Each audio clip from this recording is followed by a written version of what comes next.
Hello friends, कैसे हैं आप लोग। आप देख रहे हैं आपका अपने YouTube channel Ram Babu safety guide. Today topic, if you are fail open book examination IG1 IG2 next step what to do. What is the reciting process of NIVOS open book exam. What is the process of APL to NIVOS about your result, and within how many years after first attempt, how much fee of resitting in exam and APL in your result, why do I fail my IG1 and IG2 exam. This is the common mistake of IG2 practical assessment. Next, common mistake in IG1 exam, and how many attempts are allowed in open book NIVOS open book exam. तो मैं इस video में आपको बताऊंगा कि अगर आप open book exam में IG1 IG2 दोनों फेल हो गए तो आपको क्या करना चाहिए, रीसीटिंग का क्या प्रोसेस है, कितना फी लगता है, अगर आप किसी एक सब्जेक्ट में फेल हुए हैं तो आपको उसके लिए क्या करना चाहिए, और आप एक साल में कितनी बार आप अटेम्प्ट दे सकते हैं, और कैसे इसका फी रहता है, और क्या क्या मिस्टेक करते हैं जिसमें हम IG1 IG2 फेल होते हैं। तो ये सारी जानकारी इस वीडियो में आपको बताऊँगा। वीडियो को लास्ट तक जरूर देखें। छोटी सी रिक्वेस्ट है, जिन्होंने अभी तक राम बाबू सेफ्टी गाइड को सब्सक्राइब नहीं किया प्लीज़ सब्सक्राइब करें, ताकि ऐसी में NIVOS के इन्फॉर्मेशन तहत में जॉब के तहत सारी वीडियो बनाता रहता हूँ जिसकी नोटिफिकेशन आपको मिलती रहेगी। तो वीडियो को स्टार्ट करते हैं। पहले हम जानेंगे, if you are fail open book exam IG1 IG2 next step what to do. Means अगर आप ओपन बुक IG1 IG2 में फेल हो गए तो आपको क्या करना चाहिए। This is the 2 step. If you are failed NIVOS book open exam unit 1 and IG1 and IG2 next step we give 2 option given to NIVOS organization। आपको NIVOS 2 options देता है। First option APL with unit IG1 IG2। if you are fail again recheck your submit answer sheet। अगर आप fail लग रहा है कि हमने आंसर सही लिखा है, फिर हमको प्रॉपर मार्क्स नहीं मिला है, तो आप अपना IG1 IG2 का पेपर फिर से आप रीजांच के लिए आप उसके लिए एप्लीकेशन कर सकते हैं। Next process, reciting of NIVOS open book exam. If you are not confidence go to retesting of NIVOS book. अगर आपको लगता है कि मैं अच्छा नहीं लिखा हूँ, मैं पास नहीं हो पाऊंगा, तो आप चाहे तो रीसीटिंग एग्जाम आप NIVOS का दे सकते हैं। आपको ज़्यादा रीसीटिंग एग्जाम दे सकते हैं। नेक्स्ट हम जानेंगे कि what is the reciting process of NIVOS open book exam. मतलब कि रीसीटिंग के लिए क्या प्रोसीजर है NIVOS ओपन बुक एग्जाम का। तो इसके लिए क्या है, you can resit the fail unit providing you to the within 5 years. मतलब 5 ईयर्स में आप कभी भी आप दे सकते हैं। Being issue if you are pass unit in 5 years time frame do not apply until you have successfully achieve the unit. Next, if you want to reset a unit you have pass with the aim of achieve in higher marks you can do this. पहले बताया था, आपको लगता है कि कम marks है तो आप फिर से आप रिसेट में एग्जाम दे के आप कर सकते हैं।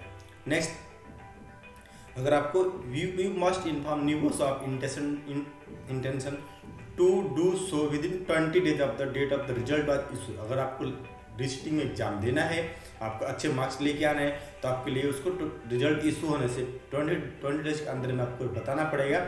तो हमको आप दोबारा रिसेटिंग एग्जाम हायर मार्क्स से पास होने के लिए आप दे सकते हैं। नेक्स्ट हम जानेंगे, what is the process of APL to NIVOS open book exam about your result. अगर आपको लगता है कि IG1 में आप फेल हो, आपने अच्छा मार्क्स लिखा है, तो उसके लिए क्या करना चाहिए तो जानते हैं। If you are fail your result did not match your reasonable expectation you can APL to get your unit marks by submit and inquiry about result within 20 days of the result being issue. Be prepared that the called also result is being issue the lower marks than original. अभी next जानते हैं कि within how many years after first attempt. आप पहली बार exam दिए तो कितने बार आप एग्जाम दे सकते हैं। तो NIVOS open organisation has access through online open book assessment on IG1 and practical of IG2। You must successful pass both unit within 5 years to achieve the full qualification. आप 5 साल के अंदर में आप कोई भी एग्जाम देके आप पास हो सकते हो।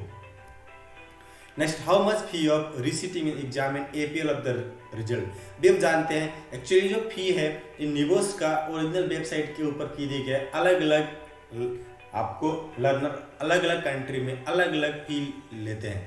तो हम जानते हैं कि एक्चुअली फी कितना है। तो एज पर निवोस गाइडलाइंस फी लिस्ट, अगर आपका इंक्वायरी के अगर आप रिजल्ट के बारे में इंक्वायरी करते हैं, आपका मैनुअली आप रिमार्क्स मल्टीपल चूज करते हैं, तो आपको $40 देना पड़ेगा। साथ ही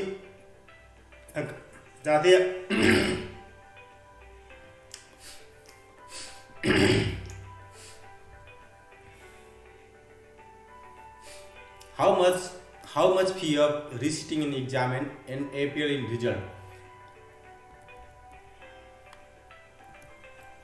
How much fee of resitting in exam and APL in the result? मतलब कि कितना पैसा लगता है आपका एग्जाम को रिसिटिंग बैठने के लिए, अगर आपका रिजल्ट अगेन चेक करना है तो क्या फी लगता है, जानते हैं। एज पर निवोस गाइडलाइंस फी लिस्ट, हो सकता है आपका लर्नर कुछ ज़्यादा फी का डिमांड करते हैं, कुछ कम करते हैं, depend on country and depend on आपका लर्नर पैटर्न।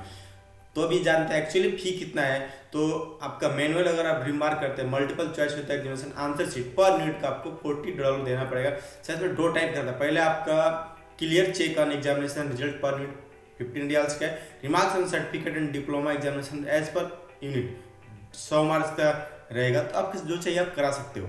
नेक्स्ट है एडजस्टमेंट रजिस्ट्रेशन फी, आपको अगर आप एक बार फेल हो गए तो दोबारा आपको फिर से रजिस्ट्रेशन करना पड़ेगा, जिसके लिए $75 आपका उसका चार्जेस देना पड़ता है।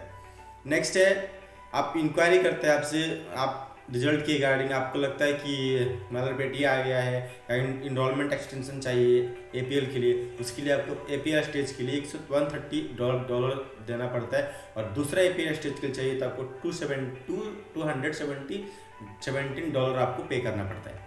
Next, how many time are allowed, अभी निवोस कितने टाइम तक आप अलाउड करता है आप एग्जाम देने के लिए।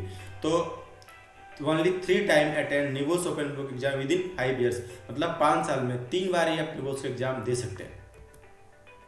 Why did I fail my IG1 IG2, हमारा निवोस IG1 IG2 क्यों फेल होता है, उसके पीछे रीजन है common mistake in IG1 exam, failing to plan time, effectively providing too much details in earlier questions, not answering all the question or providing incomplete answer of set of questions, failing to read the question, providing answer relevant to the topic instead of the question,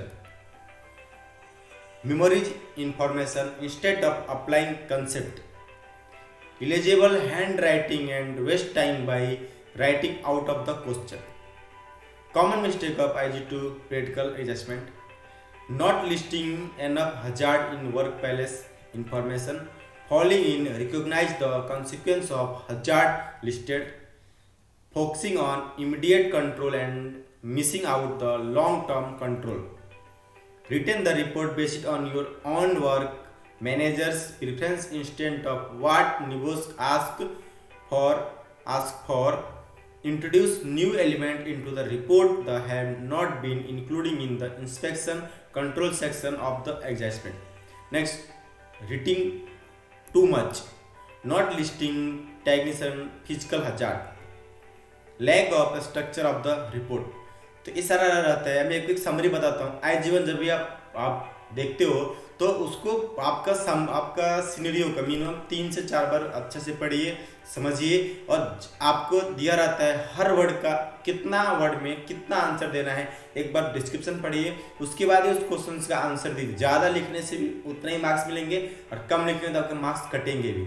साथ में IG2 का इसमें क्या करते हैं, लोग ज़्यादा लिखते हैं, बट जो आपका टोटल एज पर निवोस गाइडलाइंस के हिसाब से 4 पार्ट में दिया गया है, उसको हर पार्ट मीट होना चाहिए। मीट नहीं होता है तो आप फेल होते हो।